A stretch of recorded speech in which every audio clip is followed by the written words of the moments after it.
Halo teman-teman, saya Doni Jeremy Manurung dari kelas A reguler 2019.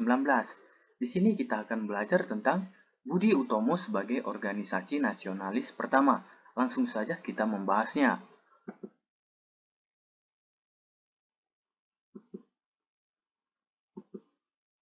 Sejarah Budi Utomo. Tokoh perintis berdirinya Budi Utomo adalah Dr. Wahidin Sudirohusodo, yang dimana sejak tahun 1906 sampai 1907, dia telah melakukan perjalanan keliling kota Jawa. Dia mengadakan kampanye menghibau masyarakat terutama kaum priai untuk mencari jalan guna meningkatkan derajat rakyat Indonesia.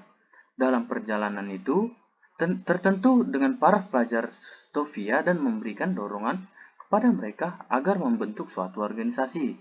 Dorongan tersebut mendapat sambutan baik dari para pelajar Stovia.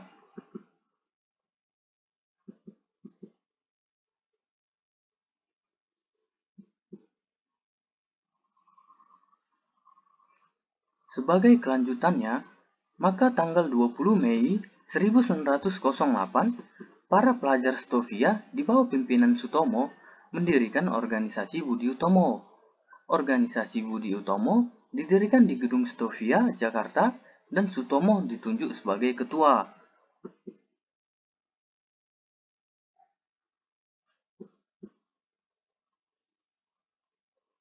Selanjutnya kita akan membahas pendapat penulis sejarah tentang organisasi Budi Utomo.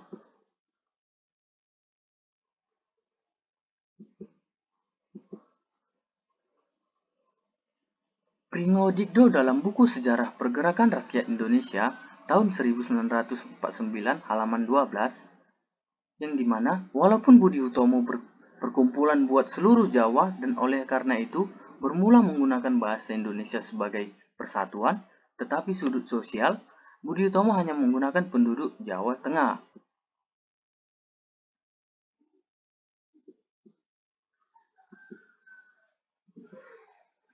Sejarawan MC Reflex, yang dimana menurutnya Dr. Wahidin adalah perintis organisasi yang pertama itu. Sebagai seorang lulusan dokter Jawa, ia bekerja sebagai dokter pemerintah di Yogyakarta sampai tahun 1899.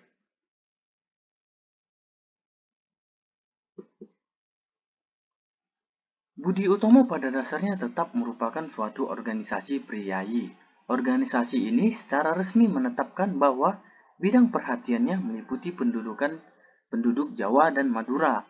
Dengan demikian, mencerminkan kesatuan administrasi pulau itu dan mencakup masyarakat Sunda dan Madura.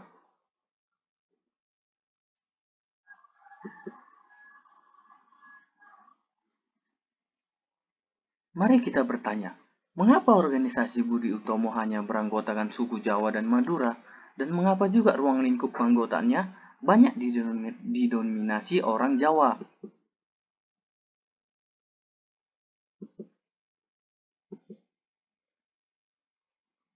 Kebagian selanjutnya, Budi Utomo ini pada dasarnya merupakan organisasi lembaga mengutamakan kebudayaan dan pendidikan, serta jarang memainkan peran politik yang aktif.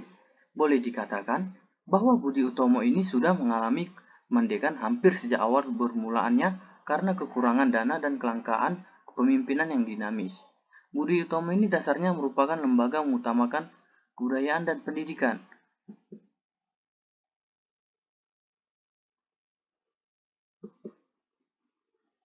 Di lain pihak, Gubernur Jenderal Van Hoots menyambut baik Budi Utomo sebagai tanda keberhasilan politik etis.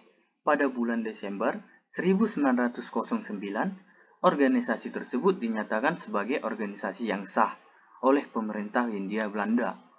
Adanya sambutan hangat dari Batavia ini menyebabkan orang yang tidak puas dengan pemerintah mencurigai Budi Utomo.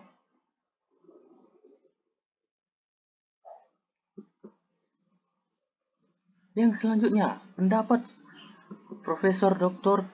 Suhartomo dari UGM, yang dimana dikatakan Budi Utomo bukan hanya dikenal sebagai satu organisasi nasional yang pertama di Indonesia, tetapi juga sebagai salah satu organisasi terpanjang usianya sampai dengan proklamasi kemerdekaan Indonesia.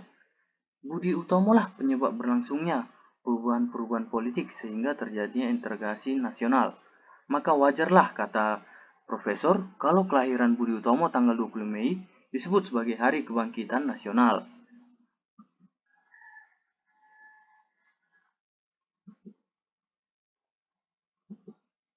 Namun, lantas apakah betul bahwa Budi Utomo merupakan organisasi modern pertama di Indonesia?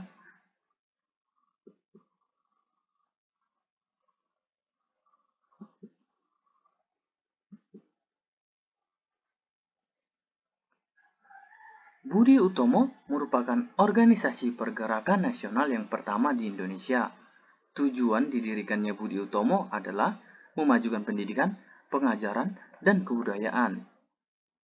Budi Utomo sangatlah berjasa dalam memelopori lahirnya organisasi-organisasi modern di Indonesia. Sebagai pelopor kebangkitan perjuangan nasional, setiap tanggal 20 Mei diperingati sebagai Hari Kebangkitan Nasional.